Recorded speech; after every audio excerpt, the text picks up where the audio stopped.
राहों में अंधेरा चाहे जितना भी हो, हौसले की रोशनी कभी कम नहीं होती। जो चल पड़े हैं मंजिल की तरफ, उनके कदमों में कभी थकान नहीं होती, कभी थकान नहीं होती। नमस्कार साथियों और विद्यार्थियों को, कैसे हो आप सभी लोग। जय हिंद, वंदे मातरम। आप लोग देख रहे हो दीपक लक्ष्य चैनल। उम्मीद है कि आप सभी लोग बहुत अच्छे होंगे। विद्यार्थियों, जीवन में सफलता का सीधा रास्ता मेहनत और धैर्य से होकर गुजरता है। आप जहां पर हो उससे आगे जब जाने का प्रयास करोगे तो सफल होने से कोई आपको रोक नहीं पाएगा। जीवन एक संघर्ष है, लेकिन जब तक हम संघर्ष करते रहते हैं, सफलता हमारे साथ होती है। कोई भी काम कठिन हो सकता है, लेकिन असंभव नहीं है। सपने वही सच होते हैं जिनके पीछे जुनून, जज्बा और हौसला जुड़ा होता है। तो फिर इंतज़ार किस बात का। आइए और जुड़िए हमारे चैनल से। पहली बार विजिट किए हो तो सब्सक्राइब करके बेल आइकन जरूर दबा के रखना, जिससे आने वाली कक्षाओं का नोटिफिकेशन आपको मिलता रहे। कक्षा को लाइक, कमेंट कर शेयर कर दीजिए। आज का सेशन आपके लिए बहुत ही महत्वपूर्ण होगा, जो कि सामान्य हिंदी व्याकरण भाग के अंतर्गत उपसर्ग और प्रत्यय के प्रश्नों की श्रृंखला पर आधारित है। कक्षा को फुल वॉच करिएगा। आपका प्रश्न सामने है। कौन सा शब्द अभी उपसर्ग से निर्मित नहीं है? निर्मित यानी कि बना हुआ नहीं है। अभिशाप, अधिभाषण, अभिमान, अभिन्नता। तो जो शब्द इनमें से अभी उपसर्ग से निर्मित नहीं है विद्यार्थियों, उसे आप लोगों को बताना है, अपना उत्तर करना है। तो इस प्रश्न के लिए आप सभी ने यदि अपना उत्तर चुना है विकल्प डी, तो आपका उत्तर बिल्कुल सही माना जाएगा। यानी जो अभी उपसर्ग से निर्मित नहीं है वो यही आपका शब्द है। आगे बढ़ते हैं हम लोग। बाकी आपके जो शब्द हैं, अभिशाप, इसमें अभी उपसर्ग है। और आपका शब्द है अभिभाषण, इसमें भी अभी उपसर्ग है। और अभिमान में भी अभी उपसर्ग है। उसके बाद में आप सभी का अगला प्रश्न है, निम्नलिखित शब्दों में प्रत्यय रहित शब्द कौन सा है? सैंधव, यादव, किताब, दैत्य। कौन सा ऐसा शब्द है जिसमें प्रत्यय नहीं है? ये आपसे पूछा गया है। तो जिसमें प्रत्यय नहीं है वो आपका शब्द है विकल्प सी, किताब। और शेष में जो है आ प्रत्यय लगा हुआ है। और इनमें क्रमशः सिंधु, यदु और दिति इसके क्या हैं? मूल शब्द हैं। यानी सैंधव का मूल शब्द सिंधु है, यादव का मूल शब्द यदु है, और दैत्य का मूल शब्द दिति है। फिर आपका अगला प्रश्न है, निरूपण में कौन सा उपसर्ग है? नी, नि, निर और निस। कौन सा है निरूपण शब्द में उपसर्ग? तो उत्तर आपका होगा विकल्प बी, नी। और रूप इसका जो है मूल शब्द है, इसी में नी उपसर्ग लगकर बना है आपका शब्द निरूपण। फिर जो है आप सभी का अगले क्रम में प्रश्न है, ढोलकी शब्द में कौन सा प्रत्यय है? कि, बड़ी, ये और लकी। तो ढोलकी शब्द में जो प्रत्यय लगा है वो है आपका विकल्प बी, बड़ी ई। क्योंकि ढोलक जो है ये मूल शब्द है और इसी में ई प्रत्यय लगा है, बन गया है ढोलकी। इसी प्रकार मालवी, चौथी, चाची, मटकी इत्यादि जो है ई प्रत्यय के अंत से बने हुए शब्द हैं। फिर आपका अगला प्रश्न है, घुमक्कड़ शब्द में प्रत्यय है इक्कड़, अक्कड़, आकड़, मक्कड़। तो घुमक्कड़ शब्द में जो प्रत्यय है विकल्प बी अक्कड़। घुमक्कड़ जो आपका ये शब्द है, घूमना इसका मूल शब्द है और अक्कड़ इसमें प्रत्यय लगा है, बना है घुमक्कड़। और अक्कड़ जो प्रत्यय है इससे बने हुए अन्य शब्द हैं जैसे पियक्कड़ और भुलक्कड़। फिर आपका अगला प्रश्न है, उपसर्ग वह शब्दांश है जो, यानी किसको जो है उपसर्ग कहते हैं, किसी शब्द के मध्य में जुड़ता है, कहीं भी जुड़ सकता है, किसी भी शब्द के बाद में जुड़ता है, किसी भी शब्द के पहले जुड़ता है। तो उपसर्ग की परिभाषा है, हमने आपको बताया है कई बार, उपसर्ग वो शब्दांश है जो किसी शब्द के पहले जुड़ता है और आकर के उसमें विशेषता प्रकट कर देता है, उसमें अर्थ के परिवर्तन को ला देता है। जैसे कि आप देख सकते हो, हार शब्द में उपसर्ग लगाने पर भिन्न भिन्न अर्थ आ जाते हैं। जैसे हार में प्रा उपसर्ग लगा दोगे प्रहार बन जाएगा, हार में उपसर्ग लगा दोगे उपहार बन जाएगा, वी उपसर्ग लगा दोगे विहार बन जाएगा, हार में आ लगा दोगे तो ये आहार बन जाएगा। फिर जो है आप सभी का अगला प्रश्न है, प्रत्यय के संदर्भ में कौन सा कथन गलत है, उसे हम लोगों को चयन करना है। तो चलिए देखते हैं कौन सा गलत है। क्रिया या धातु के अंत में लगने वाले प्रत्यय को कृत प्रत्यय कहते हैं। तो ये क्या है, बात तो सही है। और कृत प्रत्यय और क्रिया के मेल से बने शब्दों को कृदंत कहते हैं, ये भी बात सत्य है बिल्कुल। फिर क्या है, कृत और क्रिया के मेल से बने शब्दों को तद्धित प्रत्यय कहते हैं, यही गलत है और यही आपका सही उत्तर है। कृत प्रत्यय और क्रिया के मेल से बने हुए जब ऊपर हो गया कृदंत है तो ये तो गलत ही है। फिर है, संज्ञा सर्वनाम और विशेषण के अंत में लगने वाले प्रत्यय को तद्धित प्रत्यय कहते हैं, ये बात भी सही है। फिर जो है हम लोग आगे बढ़ते हैं, यानी कृत प्रत्यय कहाँ होता है, जहाँ पर क्रिया के मेल से बनता है कोई शब्द, और तद्धित प्रत्यय वहाँ होता है जो शब्द संज्ञा सर्वनाम और विशेषण के अंत में लगने से बनते हैं, और इनके जो मेल से बने हुए शब्द होते हैं उनको जो है तद्धितांत शब्द कहा जाता है। फिर आप सभी का अगले क्रम में प्रश्न है, निम्नलिखित में से किस विकल्प के सभी शब्दों में अन उपसर्ग नहीं है। अनुदात्त, अनुवर, अन्वय, अनुशासन, अन्वेषण, अनुभव, अनुराग, अनुचर।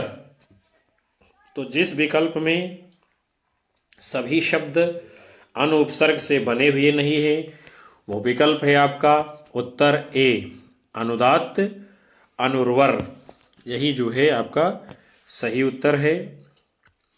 फिर जो है अनु उपसर्ग से बने हुए जो शब्द हैं, अन्वय, अनुधन अय, अनुशासन, अनुधन शासन, अन्वेषण, अनुधन ऐषण, अनुभव, अनुधन भव, अनुराग, अनुधन राग, इसमें कटा हुआ है, अनुचर, अनुधन चर। अगले क्रम की ओर हम सभी लोग चलेंगे।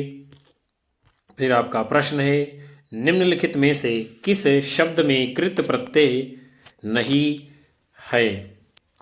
मारक, दानव, लड़ाकू, कर्णीय, किसमें नहीं है कृत प्रत्यय। तो आपका उत्तर होगा विकल्प बी, दानव। प्रत्यय वे शब्द होते हैं जो दूसरे शब्दों के अंत में जुड़कर अपनी प्रकृति के अनुसार शब्दांश के अर्थ में परिवर्तन कर देते हैं। जैसे कि आप देख सकते हैं शब्दों को, समाज धन इक, तो इसमें क्या है, समाज में इक प्रत्यय लगा बन गया सामाजिक। सुगंध धन इत प्रत्यय लगा बन गया सुगंधित। भूल धन अक्कड़, अक्कड़ प्रत्यय लगा बन गया भुलक्कड़। और प्रत्यय दो तरह के होते हैं प्रमुखता से। कृत प्रत्यय, ये वे प्रत्यय होते हैं जो क्रिया या धातु में लगकर नया शब्द बनाते हैं, जैसे लिखना धातु है और अक प्रत्यय है, बन गया लेखक। फिर दूसरे होते हैं तद्धित प्रत्यय, ऐसे प्रत्यय जो संज्ञा सर्वनाम विशेषण के अंत में लगने के बाद नए शब्दों की संरचना करते हैं और तद्धित प्रत्यय कहलाते हैं, जैसे धन प्लस वान बन गया धनवान, उदार धनता बन गया उदारता। फिर हम सभी लोग बढ़ते हैं अगले क्रम में। आपका प्रश्न है, निम्नलिखित में से किस शब्द में नि उपसर्ग लगा है? निःशंक, निरपराध, निर्मम, निबंध।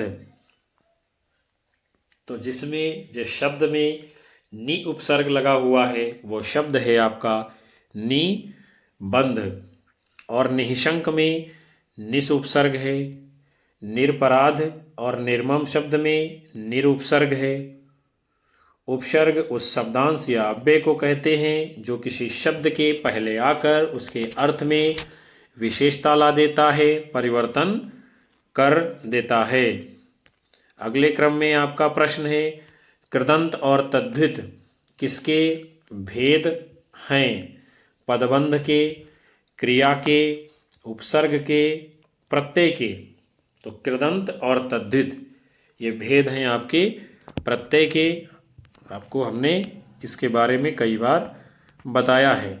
शब्दों के बाद जो अक्षर या अक्षर समूह लगाया जाता है उसे प्रत्यय कहते हैं, और क्रिया या धातु के अंत में प्रयुक्त होने वाले प्रत्ययों को कृत प्रत्यय कहते हैं, और उनके मेल से बने हुए शब्दों को जो है कृदंत प्रत्यय कहते हैं। और जो शब्द संज्ञा सर्वनाम विशेषण के अंत में लगने से बनते हैं वे तद्धित प्रत्यय के अंतर्गत आते हैं। फिर आप सभी का प्रश्न है, अनुचित में उपसर्ग है अन, अन, अनस, अनु। शब्द है आपका अनुचित। तो उचित में अन जो है जब उपसर्ग लगता है तभी बनता है आपका शब्द अनुचित। हम सभी लोग आगे बढ़ते हैं। फिर आपका अगला प्रश्न है, कृत प्रत्यय का योग होता है, यानी किसमें होता है कृत प्रत्यय का योग? क्रिया या धातु के साथ, संज्ञा के साथ, सर्वनाम के साथ, विशेषण के साथ। तो जो आपका कृत प्रत्यय है, प्रत्यय का एक भेद है, तो ये क्रिया या धातु के साथ में होता है, और जो संज्ञा सर्वनाम विशेषण के साथ जुड़ते हैं वे तद्धित प्रत्यय के अंतर्गत आते हैं। फिर आप सभी का अगला प्रश्न है, किस शब्द में वी उपसर्ग नहीं है? विद्या, विकट, विदग्ध, विषम। तो इनमें से जिस शब्द में वी उपसर्ग नहीं है वो शब्द है आपका विकल्प ए विद्या। चूंकि विद्या में जो है आ प्रत्यय है और उपसर्ग उस शब्दांश या जो है अव्यय को कहते हैं जो किसी शब्द के पहले आकर उसके अर्थ में परिवर्तन ला देता है। और विकट, विदग्ध, विषम ये जो तीन शब्द आए हैं इन सभी में वी प्रत्यय का प्रयोग हुआ है। फिर आप सभी का अगला प्रश्न है, किस शब्द में इंदा प्रत्यय नहीं प्रयोग हुआ है? जैसे कि गोविंदा, परिंदा, शर्मिंदा, बाशिंदा। तो इनमें से कौन सा ऐसा शब्द है जिसमें इंदा प्रत्यय का प्रयोग नहीं किया गया है? वो शब्द है आपका विकल्प ए गोविंदा। और प्रत्यय शब्दों के बाद जो अक्षर या अक्षर समूह लगाया जाता है उसे कहते हैं। इंदा प्रत्यय से बने हुए जो आपके शब्द हैं परिंदा, शर्मिंदा, बाशिंदा, कारिंदा इत्यादि। फिर आपका अगला प्रश्न है, आगमन शब्द में कौन सा उपसर्ग है? नीचे दिए गए विकल्पों में से चयन करना है। अव, आग, अ और आ। तो शब्द है जो आपका आगमन, इसमें जो उपसर्ग लगा है विकल्प डी आ। और आ उपसर्ग से बने हुए जो अन्य शब्द हैं उसको भी हम लोग देख लेते हैं, जैसे कि आजीवन, आगमन, आमरण, आजन्म। अव उपसर्ग से बने हुए शब्द हैं अवकाश, अवनति, अवशेष, अवहेलना। अ उपसर्ग से बने हुए शब्द हैं असत्य, अकारण, अहित, अमर, अकथ इत्यादि। चलेंगे हम सभी लोग अगले प्रश्न की ओर। आपका प्रश्न है, आहट प्रत्यय से बने सही शब्द को नीचे दिए गए विभिन्न विकल्पों में से चुनिए। रहट, थकावट, कड़वाहट, गिरावट। तो जो आहट प्रत्यय से बना हुआ सही शब्द है वो है आपका विकल्प सी, कड़वाहट। जबकि थकावट, गिरावट, इनमें जो है आवट प्रत्यय का प्रयोग किया गया है। उसके बाद में फिर आपका अगला प्रश्न है, निम्नलिखित शब्दों में से किस शब्द में पन प्रत्यय नहीं है? सही विकल्प का चयन कीजिए। बालपन, भोलापन, धनवंत, मनमानापन। तो जिस शब्द में इनमें से पन प्रत्यय नहीं है वो उत्तर है विकल्प आपका सी, धनवंत। और बाकी बालपन, भोलापन, मनमानापन, इन सभी में जो है पन प्रत्यय लगा हुआ है। फिर आपका अगला प्रश्न है, अवतरण शब्द में कौन सा उपसर्ग है? सही विकल्प का चयन करना है। अवत, अ, अव, रण। क्या होगा इसका उत्तर विद्यार्थियों? आप लोगों को बताना है अवतरण शब्द में कौन सा उपसर्ग है। तो इसके लिए यदि आप सभी ने अपना उत्तर चुना है विकल्प कौन सा, यदि आप सभी ने अपना उत्तर विकल्प सी चुना हुआ है अव, तो सही माना जाएगा। अवतरण शब्द में जो उपसर्ग है आपका अव। आगे बढ़ेंगे। फिर आपका जो है अगला प्रश्न है, मिलाप शब्द में कौन सा प्रत्यय है? अप, आप, पा, लाप। शब्द दिया गया है आपका मिलाप, इसमें जो प्रत्यय लगा हुआ है वो है विकल्प बी, आप। फिर आप प्रत्यय से बनाए गए अन्य शब्द हैं विलाप, जलाप, संताप इत्यादि।